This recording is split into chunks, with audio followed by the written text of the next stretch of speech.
नमस्कार. हस्तिनापूरच्या राजमहालामध्ये धृतराष्ट्राला संजय ही सगळी हकीकत सांगतोय की कुंती भेटून गेली आहे. धृतराष्ट्र अस्वस्थ होता. कर्णाने आपल्या आईचं ऐकून दुर्योधनाला सोडण्याचा निर्णय घेतला तर काय करायचं. इथे पुन्हा धृतराष्ट्राचा स्वार्थी स्वभाव जागा होतो आणि आनंदित होतो जेव्हा कुंतीला कर्ण नाही म्हणतो. असाच द्रोणांनी संकल्प केल्यावर धृतराष्ट्र आनंदित झाला होता. आता कुंतीला कर्णाने नाही म्हटल्यावर देखील धृतराष्ट्र आनंदित होतोय आणि तो कुंतीचा रागही करू लागतोय. आत्ता जाऊन कुंतीला सांगण्याची काय गरज होती असं धृतराष्ट्राला वाटतंय. पण हे संकट टळल्यावर धृतराष्ट्र संजयाला म्हणतोय, आता पुढे काय होतंय ते मला नक्की सांग. संजयानं सांगितलं, कर्ण आपल्या रथात स्वार होऊन दुर्योधनाच्या तंबूकडे चाललेला आहे. दुर्योधनाच्या याच्याकडे चाललेला आहे, थांबलाय तिथे चाललाय. आणि दुर्योधनाच्या निवासामध्ये प्रवेश केल्यानंतर दुर्योधनानं आपल्या मित्राचं स्वागत करून त्याला सरसेनापतीचा तिलक लावलाय आणि सांगितलंय, मित्रा, आजपासून तू या कौरव सेनेचा सरसेनापती झाला आहेस. या युद्धाची धुरा तुझ्यावर मी देतोय. सरसेनापती पदाची वस्त्र दुर्योधनाने कर्णाला दिल्यानंतर कर्णाचा अहंकार सुखावून जावा अशी अजून एक गोष्ट दुर्योधन करतोय आणि ती फार महत्वाची आहे. अहंकार सुखावून जावा. कर्णाच्या आयुष्यामध्ये सातत्यानं कोणी ना कोणीतरी टोमणे मारलेले आहेत. टोमणे मारणारी माणसं तेव्हाही होती, आताही आहे. आता जरा वेगळे टोमणे असतात, तेव्हा जरा वेगळे टोमणे होते. हा टोमणा काय असायचा? सूतपुत्र कर्ण. म्हणजे दुर्योधनाने त्याला अंगराज कर्ण केलं असलं, अंग देशाचा राजा केलं असलं तरी सूतपुत्र कर्ण ही त्याची ओळख काही पुसल्या जात नव्हती. त्याला सूतपुत्र कर्ण म्हणायचे सगळे. आणि आपण एका सारथ्याचे पुत्र आहोत आणि त्याची आठवण सतत करून दिली जाते याचा विषाद कायम कर्णाच्या मनामध्ये होता. कायम या दुःखाला घेऊनच कर्ण जगत होता. त्याला कोणी राजा कधी म्हटलं नाही. म्हटलं तर फक्त दुर्योधनाच अंगराज अंगराज अंगराज म्हणायचं, पण बाकी सगळे सूतपुत्र कर्ण असंच त्याला संबोधत होते.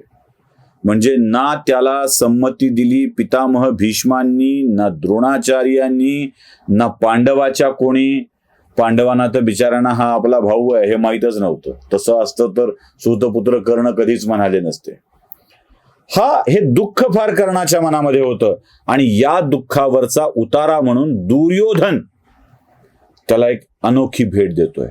तो म्हणतोय, अंगराज कर्ण मित्रा, तुला युद्धभूमीवर सरसेनापती म्हणून जायचं आहे आणि तुझ्या सरसेनापतीच्या रथाला सारथ्य करण्यासाठी मी एक अनोखा सारथी तुझ्या सोबत देतोय आणि तो म्हणजे मद्र देशाचे राजा शल्य.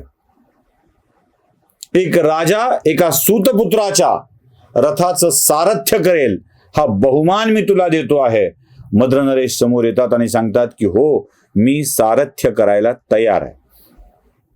काय सुखावतो कर्ण. तो आपल्या मित्राला पुन्हा एकदा आलिंगन देतो. म्हणतो की तो बहुमान तू मला दिलाय जो मला कधीच मिळाला नसता. एक तर तू मला राजा केलं, सूतपुत्राचा अंगराज केलं आणि या अंगराजाचं सारथ्य करण्यासाठी मद्र देशाच्या राजाला म्हणजे महाराज शल्याला निवडलेला आहे. एक राजा एका सूतपुत्राच्या रथाचं सारथ्य करेल यापेक्षा अजून कुठली गोष्ट असली पाहिजे. तिकडे मद्रनरेश शल्य कुशल सारथी होत्या. त्यांना घोडे रथ याची उत्तम जाणीव होती. तिकडे अर्जुनाच्या रथाचं सारथ्य भगवान श्रीकृष्ण करत होते. किमान त्या तोडीचा तरी सारथी असला पाहिजे म्हणून हा दिलाय. आणि मद्रनरेश निवडण्याचं कारण काय माहित आहे? मद्रनरेश निवडण्याचं कारण असं आहे, नुसता राजा म्हणून नाही, नुसताच मद्र देशचा राजा होता म्हणून नाही. मद्रनरेश शल्य हे महाराज पंडूंची दुसरी पत्नी माद्रीचे सख्य भाऊ, म्हणजे नकुल सहदेवाचे मामा. पांडवांच्या मामाला पांडवाच्या शत्रूचा सरसेनापती झाल्यानंतर त्याचं सारथ्य करायला बसवलं. हा बहुमान दुर्योधनाला द्यायचा होता कर्णाच्या साठीने तो दिला. कर्ण प्रचंड सुखावला. त्याने दुर्योधनाला पुन्हा एकदा आपल्या मिठीत घेतला आणि सांगितलं, मित्रा, तूच माझ्यासाठी महत्वाचा आहेस, तूच माझा सन्मान ठेवतोयस. इथे खरी गोची आहे मित्र.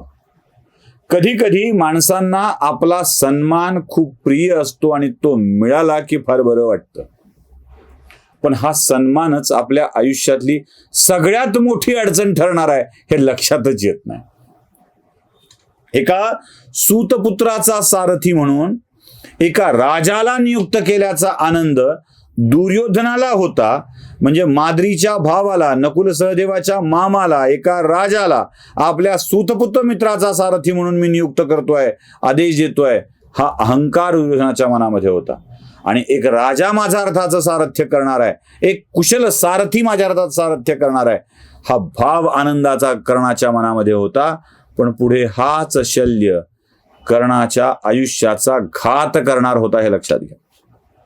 इथेच हाच शल्य. कर्णाच्या अंतिम युद्धात जर कोणती सगळ्यात मोठी अडचण निर्माण झाली असेल तर ती शल्य होती. आजही आपण तो शब्द वापरतो मद्रनरेश शल्यांच्या बाबतचा. त्याच्या मनात एक शल्य कायम आहे. माझ्या मनातलं शल्य कुणाला कळणार नाही. ते शल्य दुःख आहे, टोचणी आहे, सतत होणारी जाणीव आहे काहीतरी अघटित घडण्याची, काहीतरी वाईट घडण्याची अथवा घडल्याची. हे शल्य असतं, हे दुःख असतं. शल्याचं पुढे सततचं टोचणं. आणि हा शल्य काही साधा नव्हता. हा शल्य सतत टोचायचाच, कायम टोचायचा. मुळात सारथ्याचं काम काय असतं? आपल्या रथात बसलेल्या रथीला, योद्ध्याला योग्य ठिकाणी, त्याला हव्या असलेल्या ठिकाणी नेणे.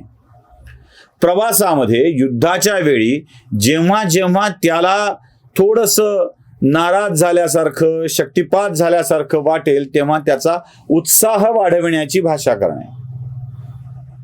तिकडे कृष्ण काय करत होता?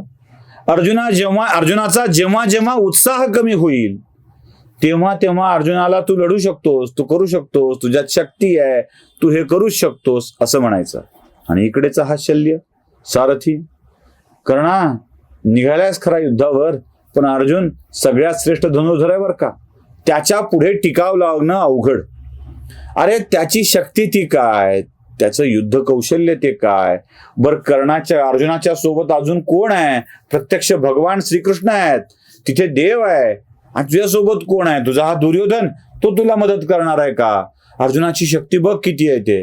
म्हणजे जेव्हा जेव्हा मी अर्जुनाच्या पेक्षा श्रेष्ठ धनुर्धर आहे असा भाव कर्णाच्या मनामध्ये येईल तेव्हा तेव्हा त्या भावाला दाबून टाकण्याचं काम शल्य करत होतं. आणि अशा शल्याला घेऊन कर्ण युद्धाच्या भूमीवरती निघालेला आहे.